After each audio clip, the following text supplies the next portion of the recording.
Hello there, my very good friends. Andy Murray here for What Culture Wrestling, and today we're going to talk about what is officially the most hated WWE moment of 2020. Now, how can we call it officially the most hated moment? There's not a slammy award for that, you big-eared bald dumbass.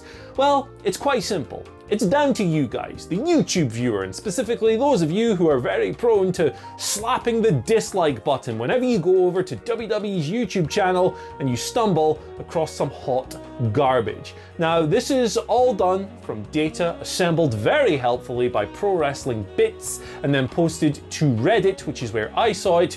Username Alfie from Forbes, thank you very much for that, and thank you for not having a problematic username that I would have to read on this video.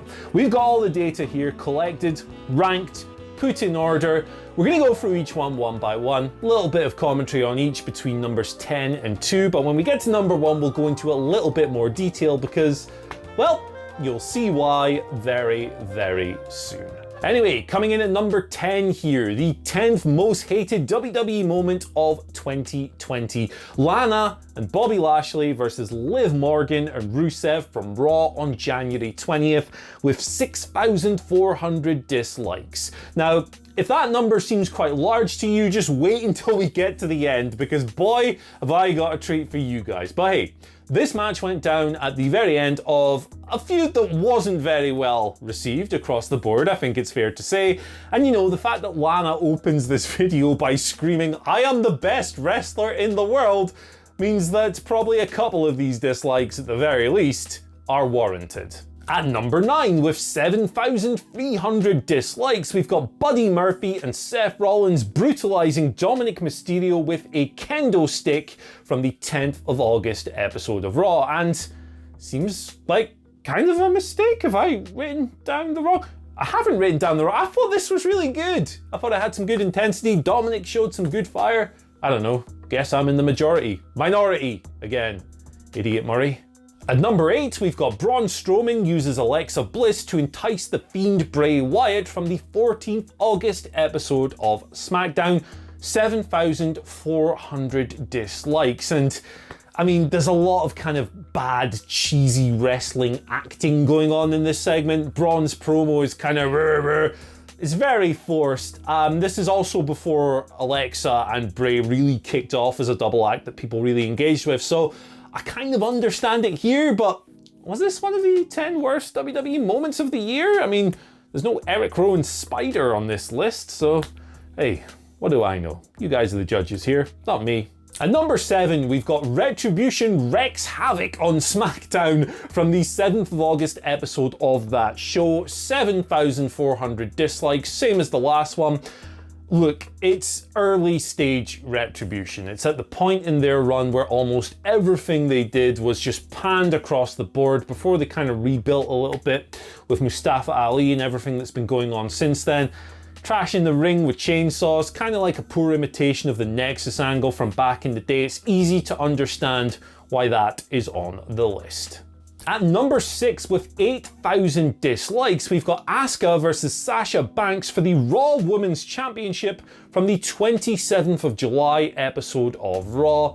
If you remember, this was the Raw Women's title match where Bayley was beating up Kairi Sane in the background to distract Asuka and draw her away from the ring. She loses via countout. Sasha Banks is the Raw Women's Champion.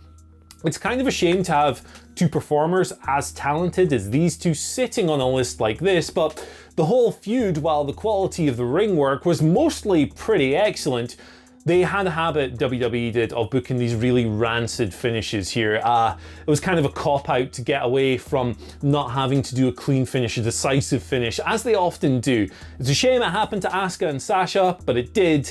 This wasn't one of the better ones. At number 5, we've got Roman Reigns dishes out dog food to King Corbin on the 31st of January episode of SmackDown, and it's got 8,600 dislikes. Do I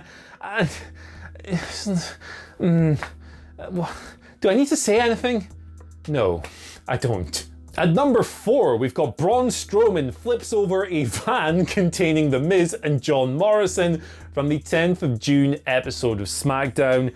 10,000 dislikes. I'd forgotten this had even happened. So crazy was the wrestling year of 2020. I guess this is so high because people were still really invested. People love Miz and Morrison still had that kind of new toy feel about him shortly after coming back. Braun's feats of strength I've always kind of popped for, so I guess I just like bad stuff. I don't know. At number 3, with 12,000 dislikes, we've got Retribution swarming Braun Strowman in the Thunderdome, 21st of August 2020. I mean, 12,000 dislikes on this one. It's pretty much the same as the previous Retribution entry here. 1 week later than it. People were not into this act at all. No. Not good. At number 2, with 14,000 dislikes, we've got Roman Reigns emerging as the next challenger for WWE Universal Champion Goldberg on the 28th of February. Episode of SmackDown, I should add. Quite easy again to see why this was so detested. Goldberg, so fresh off a certain incident in Saudi Arabia, babyface Roman Reigns before the tribal chief, before his resurgence, big title match. You know, these segments had a lot of intensity to them. There was a lot of electricity flying between these two performers, but in the early days, it was a very hard pill for WWE fans to swallow. And at number 1, with a whopping 37,000 dislikes, that's almost 3 times as many as the previous entry. At number 1, we've got Goldberg spears Wyatt 4 times at WWE Super Showdown. Now, look, a lot of divisive stuff happened in WWE in 2020. Cinematic matches, things like Eric Rowan, Spider, SmackDown karaoke, a lot of things went. Retribution, of course, how could I possibly forget them? A lot of stuff happened that a lot of people didn't like. But the thing with modern day WWE is that no matter how loud one section is about disliking something, there's usually someone willing to stand there, fight the cause and say, well, I like this and here's why. And you can have a debate, you can have a discussion. One thing that I saw almost no discussion on all year, the opinions of this were almost universally negative, and I can't really think of anything else I can say that about, was of course Goldberg just squashing the Fiend in Saudi Arabia to become Universal Champion. It was just a grossly unpopular move, the kind that sparks brand new cancelled WWE Network movements. Just an incomprehensible decision altogether. Even if you don't like the Fiend and if you consumed my content on this channel, subjectively he's not my favourite character, but this was a guy that people were really invested in, a unique character, merch flying off the shelves. And for WWE to just kind of bring in 53 at the time, Goldberg, and just wipe the floor with a guy winning with the worst jackhammer of all time, it was kind of an insult. It was a slap in the face to people who'd invested in this Fiend character. Now, the Fiend has recovered. Wyatt's popularity has, it's regained itself. He's doing fine. He's doing popular stuff at the moment, getting burned to a crisp by Randy Orton. He's doing okay, but in the moment coming out of this, he shouldn't have had to recover from a situation like this, because a situation like this should never have happened. It was just horrendous across the board. I have nothing positive to say about this at all, other than I kind of laughed at the absurdity of it all. Sometimes when WWE do something like this, you think about how angry it might make you.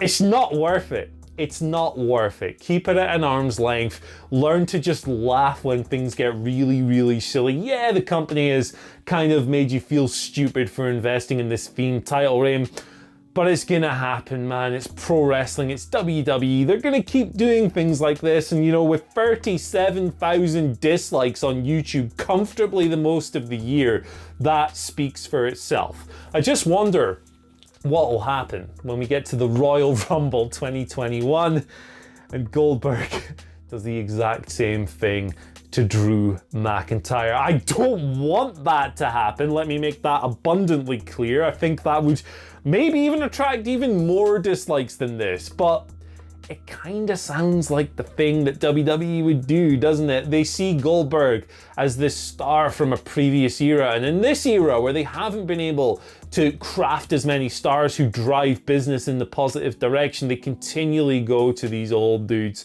They come in, they pop short-term numbers, but Goldberg, especially at this point, it kind of feels like WWE has gone as far as they can with the guy. You saw how poorly received the Drew promo was. I'm getting off track a little bit here, but that officially is the most hated WWE moment of 2020. I'm not surprised by that at all. Are you guys? Let me know in the comments section below. You can like, you can share, subscribe, ring the bell for notifications, follow us on Twitter at WhatCultureWWE, and find me on Twitter at Andy H. Murray, where you can go, hey, bald man, I actually liked Goldberg beating the Fiend because I am mental. Thank you for joining us today. I've been Andy Murray. Love you very much. See you later.